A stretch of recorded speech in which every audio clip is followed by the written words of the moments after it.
Aujourd'hui, on va voir ensemble la nouvelle mise à jour DxO Photolab 6, la 6.3, et en l'occurrence ici 6.3.1, puisqu'il y a eu aussi une petite mise à jour aussi entre-temps. Donc on va en parler juste maintenant. Bonjour à toutes et à tous, mon nom est Eddie Kinol. Si vous débarquez pour la première fois sur ma chaîne YouTube, je vous souhaite la bienvenue. Ici, on parle de post-production traditionnelle et créative sur les logiciels de post-production, et bien évidemment, on parle de photographie en règle générale. Et on ne va pas perdre de temps, on va regarder un petit peu les 4 points essentiels qui se sont incrustés dans cette mise à jour 6.3. Et on va en parler ici tout de suite. Donc, première chose qui va nous intéresser ici, c'est l'importation des modules optiques. Lorsque vous allez regarder ici, par exemple, je vais prendre un dossier sur mon disque dur. Que va-t-il se passer? La Photolab 6 va me proposer de télécharger en un coup ici tous mes modules optiques par rapport à mes boîtiers. Vous voyez, j'ai sélectionné ce dossier, ça se fait en une fois et on est tranquille. Alors bien évidemment ici vous voyez déjà des cases qui sont cochées. Ça c'est tout simplement les correspondances boîtier plus objectifs qui sont déjà préalablement faites ici. Mais si vous avez aussi des petites ambiguïtés, ce qui peut arriver aussi par rapport au constructeur, là vous voyez une Tamron 18270 ou Tamron AF 1870 qui sont ici. Vous voyez, on a deux petites ambiguïtés ici. Vous cochez tout simplement la chose qu'il se doit. Bon là ici en l'occurrence c'était sur mon D5300 à l'époque. C'était la 18670, c'était la simple, voilà, donc je coche justement celle-ci. Alors là, j'ai tous les boîtiers que j'avais possédés préalablement, donc vous les voyez ici, 610, 7810, Z5 mon actuel, la 7RC. Vous voyez, bon, tout est bien fait. On va tout simplement ici cliquer sur suivant. Et là, vous voyez, il me fait mon téléchargement en une traite et on est tranquille. Vous voyez, donc là, j'ai pris mon dossier, ça a été fait. C'est une petite chose mineure, mais vraiment qui va vous permettre de gagner quand même un peu de temps au niveau de téléchargement des optiques. C'est vraiment pas mal du tout. Voilà, je vais vous montrer une deuxième fonctionnalité qui a été changée aussi également dans ce logiciel. Lorsque vous avez les corrections d'optique effectuées sur Photolab 6, vous vous doutez bien, si on fait un avant et un après, on voit la correction d'optique, mais forcément, on ne voit pas la partie cachée de la correction d'optique. C'est-à-dire que c'est déjà recadré ici, comme vous le voyez là, avec la correction d'optique. Bon, comme il se doit. Si j'ouvre ici le recadrage, vous allez comprendre un petit peu ce qui se passe. Là, ça change. Vous voyez ici les petites zones noires de la correction d'optique. Si je viens ici, je vais agrandir là, je peux les récupérer notamment. Regardez ici. Voilà, je appuie sur Entrée. Voilà, juste ici. Vous voyez que là, c'est la 2470. Et là, j'ai accès à cette zone noire qui est juste ici, forcément. Et si je veux aller, par exemple, dans une autre application tierce, type Photoshop, etc., si je veux recréer de la matière ici, je peux le faire. Et forcément, ça me permettra de récupérer toute la partie de la photo, bien sûr. Vous voyez? Donc, dès la correction de distorsion, on peut récupérer avec l'option recadrage ici, les petites parties cachées ici qu'on n'avait pas accès auparavant préalablement. Et là, forcément, on peut rectifier cela dans une autre application tierce, ce qui n'est pas trop mal, bien sûr. Le troisième point qui n'est pas des moindres non plus, bon, si là, par exemple, on veut un peu éditer cette photo, allez, on va ouvrir un petit peu les ombres juste comme ceci, peut-être un petit peu plus, voilà.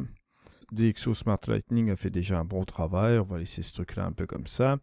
On va utiliser un petit peu de Clearview juste comme ceci, allez peut-être à 15, voilà, pour laisser un petit peu plus de présence ici au niveau de la photo et enlever un peu la brume atmosphérique légère qu'on a dans la photo. Baisser pourquoi pas un petit peu les tons clairs légèrement. Allez, un petit truc assez rapide, on va pas chercher midi à 14h. Là, je vais vous montrer quelque chose ici au niveau de la couleur. Si je vais ici tout en bas, vous avez la possibilité maintenant de simuler le papier et l'encre par rapport à un profil ICC. Je vous rappelle, les profils ICC, lorsque vous voulez faire une impression d'une photo, vous avez des profils ICC que l'imprimeur peut vous donner pour vous rapprocher un petit peu de l'impression que vous pourriez avoir au niveau du papier. Bon, là, ici, on va tout de suite faire une copie virtuelle. Copie virtuelle que vous pouvez faire avec un clic droit ou le raccourci, CTRL-J. On va se mettre sur la copie virtuelle.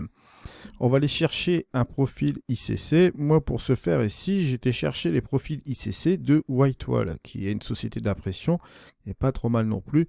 Si vous voulez la tester, tiens, je vous la préconise. J'ai déjà fait quelques impressions avec cette société-là. Alors, si on sélectionne par exemple un de leurs papiers pour faire une petite simulation de notre photo ici, je vais prendre par exemple le Fine Art ici. Voilà. Bon, comme il se doit, hein, il nous conseille de faire une copie virtuelle. On l'a déjà fait. On est sur cette copie virtuelle. On clique sur OK. On a donc ici ce profil qui est activé. Et maintenant, on va pouvoir cliquer sur cette coche « Simuler le papier et l'encre ». Vous allez voir ici. Là, on a une simulation, comme vous voyez ici sur l'écran. La petite comparaison qu'on peut faire par rapport au master qu'on a ici de notre photo, on peut le faire juste ici, hein, vous voyez. On va faire un petit truc de comparaison ici.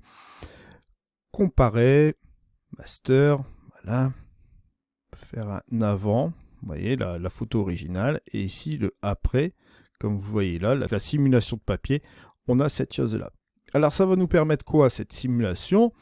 C'est tout simple, si vous êtes sur cette simulation-là de papier avec cette photo, et là ici ce qu'on peut faire, on peut faire quelques petites modifications sur notre photo que vous voyez là, et donc ce qu'on peut faire c'est rajouter pourquoi pas ici sur le point noir, booster un petit peu plus le contraste, pourquoi pas ouvrir un petit peu plus les ombres, juste comme ceci. Vous faites la petite comparaison pour essayer de vous rapprocher le plus possible de l'original, bien sûr, mais bon, n'oubliez pas que ce sera imprimé sur du papier. Donc, il faut prendre tout cela en considération, bien sûr. Vous avez toutes ces possibilités-là pour utiliser, bien évidemment, cette fonctionnalité d'épreuvage écran et donc de simulation de papier, ce qui va vous permettre de faire vos petits réglages avant d'envoyer à l'impression, bien sûr. Alors on va passer maintenant au dernier point, le quatrième point qui n'est pas des moindres. C'est concernant le gamut ici au niveau de Photolab 6. Vous savez que maintenant Photolab 6 utilise le Wide Gamut. Hein, c'est un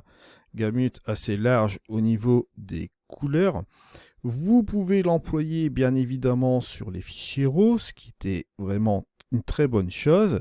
Mais maintenant, si vous voulez l'employer sur tous les fichiers RVB, que ce soit du JPEG ou du TIFF, vous pouvez l'exploiter aussi également.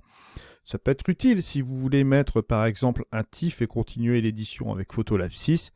Ça peut se faire. Donc là, dernière possibilité aussi également dans cette mise à jour maintenant, c'est d'utiliser un fichier JPEG, TIFF, toute valeur RVB bien sûr, sur cette version-là, d'accord, du Wide Gamut ici.